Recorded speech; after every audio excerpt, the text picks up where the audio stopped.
খোসপসরা বা স্ক্যাবিস বা চুলকানিটা আসলে কি?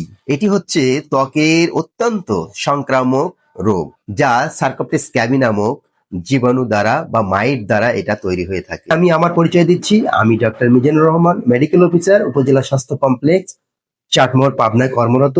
আমি মূলত চর্ম, যৌন, চুলকানি, অ্যালার্জি নিয়ে চিকিৎসা করে থাকি। আগে জেনে নেই চুলকানির আসলে প্রকৃত কারণগুলো কি কি। অ্যালার্জির কারণে হতে পারে, শুষ্ক ত্বকের কারণে হতে পারে, বৈরী আবহাওয়ার কারণে হতে পারে, ত্বকের বিভিন্ন রোগ, একজিমা, সোরিয়াসিস, স্ক্যাবিস বিভিন্ন রোগের কারণে হতে পারে। এমনকি লিভার, কিডনি সহ, থাইরয়েড সহ শরীরের বিভিন্ন সমস্যার কারণেও যে চুলকানি হতে পারে। কিছু মানুষের ক্ষেত্রে ভ্যাকসিন নেওয়ার পর লোকাল এরিয়ায় বা ভ্যাকসিন যেখানে নিয়েছে সেই এরিয়াতে অল্প কিছুদিনের জন্য বা অল্প সময়ের জন্য চুলকানি হতে পারে, কিন্তু দীর্ঘদিনের জন্য চুলকানি হবে ভ্যাকসিনের কারণে, এমন কিন্তু বিজ্ঞান ভিত্তিক প্রমাণ আজও পাওয়া যায়নি। ভ্যাকসিন নেওয়ার পর কোনো উপসর্গ দেখা দিলে সেটা যে ভ্যাকসিনের কারণেই হয়েছে এমন সিদ্ধান্তে পৌঁছানো যায় না। চিকিৎসক হিসেবে আমার ধারণা, অতিরিক্ত কীটনাশকের ব্যবহার কারণে, কেমিক্যাল যুক্ত ভেজাল খাদ্য গ্রহণ করার কারণে, সিনথেটিক পোশাক এবং সিনথেটিক ঔষধের বেশি ব্যবহার করার কারণে হতে পারে, এই আবহাওয়া, এমনকি অতিরিক্ত গরম, অতিরিক্ত ঘামের কারণে এটা হতে পারে। কাজেই উপযুক্ত বিষয়গুলোর উপরে আমাদেরকে বেশি গুরুত্ব দিতে হবে, যাতে এই রোগগুলো বেশি না ছড়ায় বা প্রতিরোধ করা যায়। তাই সঠিক কারণ খোঁজার জন্য বিশেষজ্ঞ চিকিৎসকের পরামর্শ নিয়ে চিকিৎসা গ্রহণ করুন।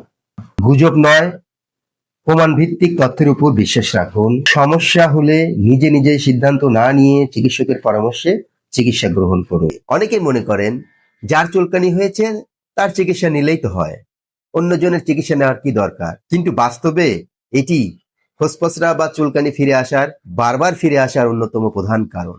কেন পরিবারে সবার চিকিৎসা প্রয়োজন? এই মাইট একজনের থাকলে তা দ্রুত পরিবারের অন্যান্য সদস্যদের ছড়িয়ে পড়ে, বিশেষ করে যারা একই বিছানায় ঘুমান, শিশুকে কোলে নেন বা দীর্ঘদিন আক্রান্ত ব্যক্তির ত্বকের সংস্পর্শে থাকেন। এমনকি একই পরিবারে ঘনিষ্ঠ যারা বসবাস করেন তাদের মধ্যে ছড়িয়ে পড়তে পারে। সবচেয়ে গুরুত্বপূর্ণ বিষয় হচ্ছে, আক্রান্ত হওয়ার পরও 2 থেকে 4 সপ্তাহের মধ্যে দেখা যাচ্ছে অনেকের চুলকানি বা কোনো দাগ নাও দেখা দিতে পারে। এই সময়ও কিন্তু একজন আরেকজনের মাধ্যমে ছড়িয়ে পড়ার আশঙ্কা থাকে। এই কারণে যদি একজনের চিকিৎসা নেওয়া হয় বা অন্যজনের চিকিৎসা না নেওয়া হয়, তাহলে চিকিৎসা শেষ হওয়ার পরেও পুনরায় আক্রান্ত হওয়ার সম্ভাবনা থাকে বা আক্রান্ত হয়, যেটাকে আমরা রি-ইনফেকশন বলে থাকি। কারা একসঙ্গে চিকিৎসা নেবেন? একই বাড়িতে বসবাসকারী সদস্যরা, একই বিছানায় যারা ঘুমায় তারা, স্বামী স্ত্রী, যারা শিশুকে কোলে নেন বা যারা পরিচর্যা করে আক্রান্ত ব্যক্তির, তারা একই দিনে একই সময়ে চিকিৎসকের পরামর্শ নিয়ে চিকিৎসা গ্রহণ করতে হবে। তাহলে আক্রান্ত ব্যক্তি ঝুঁকিটা কমে যায় এবং পরিবারের অন্যান্য সদস্যদের ঝুঁকিটাও অনেকটা কমে যায়। শুধু কি ওষুধ লাগালেই হয়? না, শুধু ওষুধ লাগালেই হবে না। ওষুধ লাগানোর পাশাপাশি কিছু সতর্কতা অবশ্যই অবলম্বন করতে হবে। ব্যবহৃত চাদর, বালিশের কাভার, বিছানাপত্র গরম পানিতে ধুয়ে শুকিয়ে ব্যবহার করতে হবে। আক্রান্ত ব্যক্তির সংস্পর্শ থেকে দূরে থাকতে হবে। যেসব কাপড়গুলো সাধারণত ধোয়া যায় না, সে সমস্ত কাপড়গুলোকে একটা বদ্ধ ব্যাগের মধ্যে আটকে রাখতে হবে কমপক্ষে 3 দিন। কারণ মানুষের শরীরের বাইরে এই যে মাইট, যেটা দ্বারা চুলকানিটা হচ্ছে, এই মাইট সাধারণত বাঁচতে পারে না। নখ ছোট রাখতে হবে, আক্রান্ত স্থান চুলকানো যাবে না। চুলকালে ব্যাকটেরিয়া ইনফেকশন হওয়ার সম্ভাবনা থাকে। চর্মরোগ, চুলকানি থেকে মুক্তি পেতে চান? তাহলে 1 চা চামচ কাঁচা হলুদের রস, 1 চামচ নিম পাতার রস একসাথে মিশিয়ে সেবন করুন। পাশাপাশি ত্রিফলা চূর্ণ অর্থাৎ আমলকি, হরিতকি এবং বহেরার সমন্বয়ে এই ত্রিফলাটা সেবন করুন। তাহলে চুলকানি থেকে মুক্তি পাবেন।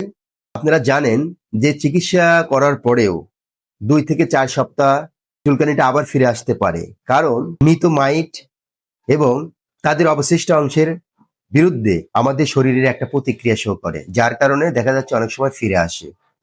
তবে যদি নতুন নতুন দাগ দেখা যায় বা গোলাকৃতির চুলকানির মতো কোনো কিছু দেখা দেয়, তবে অবশ্যই নিবন্ধিত চিকিৎসকের পরামর্শ নিয়ে চিকিৎসা করতে হবে। খোসপাসরা রোধের জন্য করার জন্য প্রয়োজনীয় কিছু ব্যবস্থা গ্রহণ করা যেতে পারে, যেমন আক্রান্ত ব্যক্তির সাথে পরিবারের সবার চিকিৎসা গ্রহণ করা, কাপড় চোপড় যা যা আছে পরিষ্কার করা, চিকিৎসকের পরামর্শ অনুযায়ী চিকিৎসাটাকে চালিয়ে যাওয়া, মাঝখানে চিকিৎসা বন্ধ না করা, নিজে নিজে চিকিৎসা না গ্রহণ করা।